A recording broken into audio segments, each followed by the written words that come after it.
কাশিটা তো কমছেই না, ওষুধ খেয়েও কাশি কমছে না। কি করা যায়? এই কাশির জন্য কি করা যায়?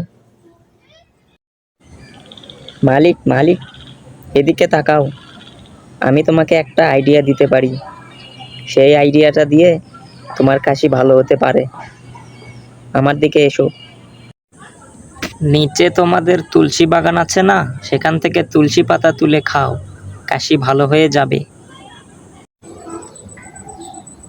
আচ্ছা ঠিক আছে, তাহলে তুলসীর পাতা টেস্ট করে দেখি।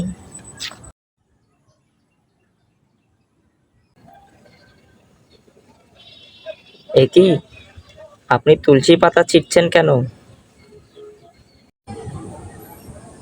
আমার একটু কাশি হয়েছে তো, একটু তুলসীর পাতা খাবো। ও আচ্ছা, তাহলে আমায় নিন, আমায় নিন। আমায় নিলে আপনার কাশি ভালো হয়ে যাবে, আমায় নিন। না না, আমায় নিন, না না, আমায় নিন, আমায় নিন, আমায় নিলে আপনার কাশি ভালো হয়ে যাবে।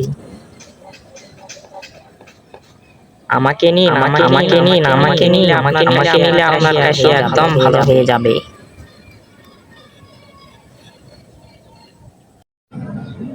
আচ্ছা ঠিক আছে, সবাইকেই নিচ্ছি, সবাইকেই নিচ্ছি।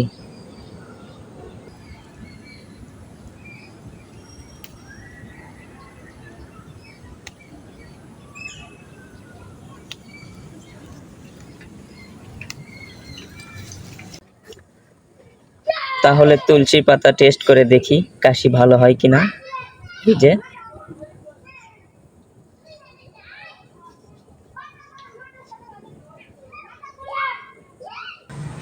মালিক, আল্লাহ ভরসা করে খেয়ে ফেলো মালিক। আর বন্ধুরা, তোমরা আমার মালিককে সাবস্ক্রাইব করো, লাইক করো, কমেন্ট করো। বুঝলে বন্ধুরা? ঠিক আছে।